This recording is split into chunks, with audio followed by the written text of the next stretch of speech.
In 1983, a team of deeply pious scientists conducted a radical experiment in an undisclosed facility. The scientists has theorized that a human without access to any senses or ways to perceive stimuli would be able to perceive the presence of God. They believed that the five senses clouded our awareness of eternity, and without them, a human could actually establish contact with God by thought. An elderly man who claimed to have nothing left to live for was the only test subject to volunteer. To purge him of all his senses, the scientists performed a complex operation in which every sensory nerve connected to the brain was surgically severed. Although the test subject retained full muscular function, he could not see, hear, taste, smell, or feel. With no possible way to communicate with or even sense the outside world, he was alone with his thoughts. Scientists monitored him as he spoke aloud about his state of mind in jumbled, slurred sentences that he couldn't even hear. After 4 days, the man claimed to be hearing hushed, unintelligible voices in his head. Assuming it was an onset of psychosis, the scientists paid little attention to the man's concerns. 2 days later, the man cried that he could hear his dead wife speaking with him, and even more, he could communicate back.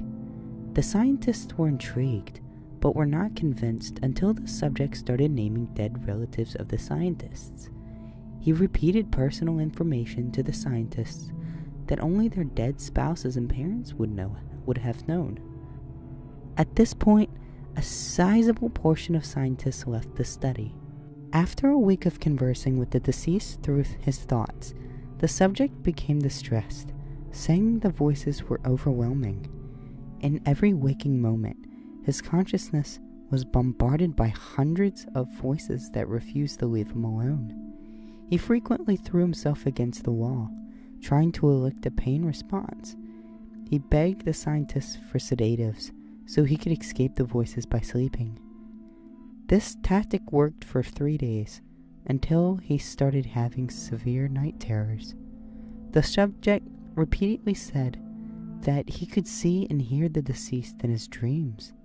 Only a day later, the subject began to scream and claw at his non-functional eyes, hoping to sense something in the physical world. The hysterical subject now said the voices of the dead were deafening and hostile, speaking of hell and the end of the world. At one point, he yelled, "No heaven, no forgiveness," for 5 hours straight. He continually begged to be killed, but the scientists were convinced that he was close to establishing contact with God. After another day, the subject could no longer form coherent sentences. Seemingly mad, he started to bite off chunks of flesh from his arm. The scientists rushed in the test chamber and restrained him to the table so he could not kill himself. After a few hours of being tied down, the subject halted his struggle and screaming.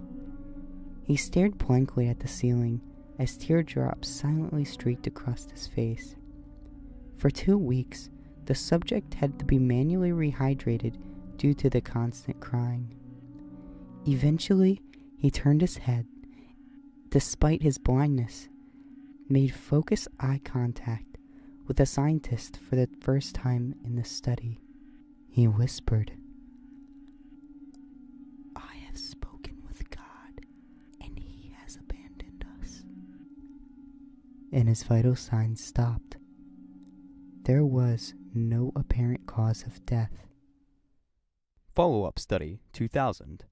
Dr. G.F., Department of Neurology, San Francisco, California.